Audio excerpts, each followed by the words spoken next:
Good morning, loved ones. I am here a couple minutes late, but I'm working really hard to be here for you every day at 10 o'clock Central Time.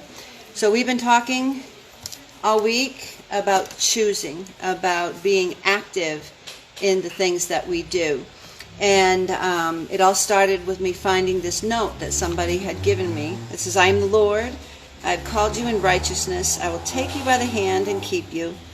I will give you as a covenant for my people, a light for the nations. God has chosen us to be a light to the nations. He has chosen you to be a light to the nations. In the last 2 days, we've been talking about being active and not being passive in the way we live our lives as Christians.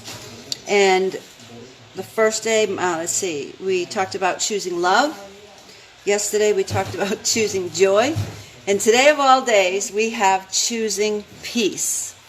So I'm going to read what it says to you. This is Grace for the Moment by Max Lucado. And in the front it has these lists of things that I choose.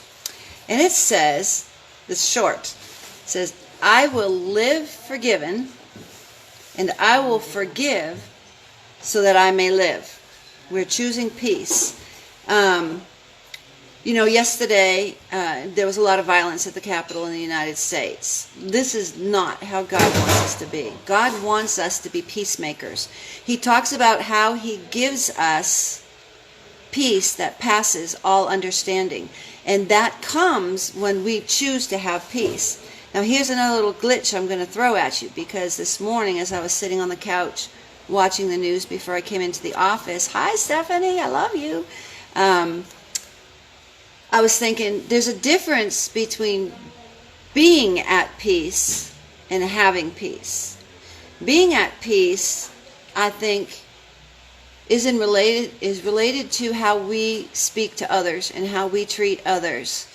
Having peace is the Lord giving us the peace interior. So I think having peace, choosing to have peace. I had a crazy morning this morning. I had to do some really difficult things.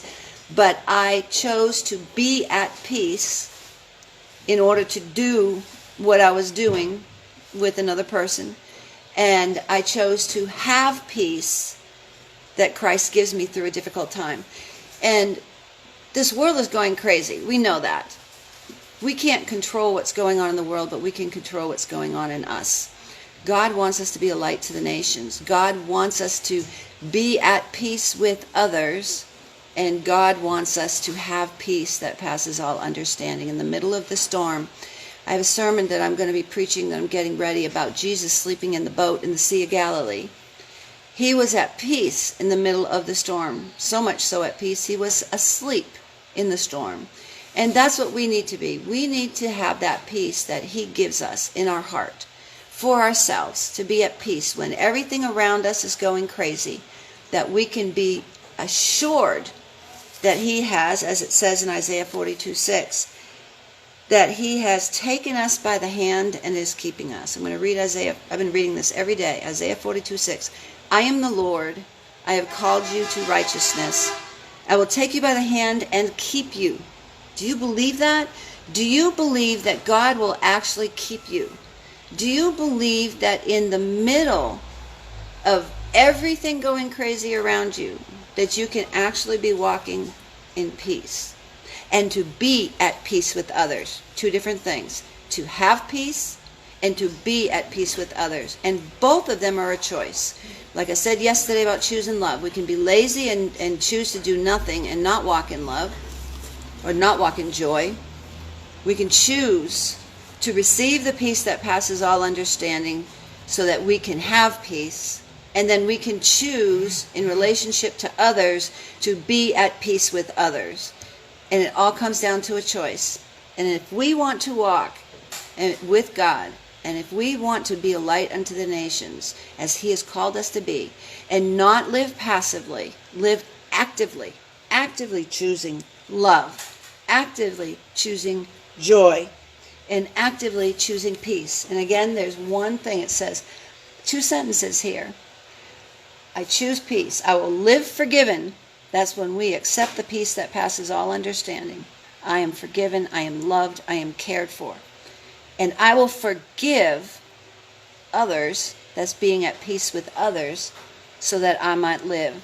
God says that he has come to give us life and to give us abundant life. All we have to do is receive what he's given us and choose to live in it.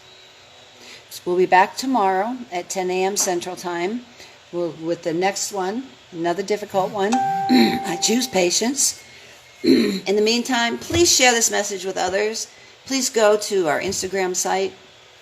I'm Gracie Murphree, president of Heart of Christ, Corazón de Cristo, where we work to bring justice to those who suffer oppression. You can see us on our website at hocjusticeproject.org. You can find me. Thank you, Stephanie. That was a good message. I couldn't believe it as I was sitting on the couch this morning. Be at peace and have peace. Crazy. God is amazing. So follow us on Instagram. Follow me on YouTube, where you can find other teaching videos that we have. And share this message with others. There has got to be, especially today after what happened yesterday in the Capitol in the United States, share this message about peace, being at peace with others, and choosing to have the peace of God. Love you guys. We will see you again tomorrow at 10 a.m.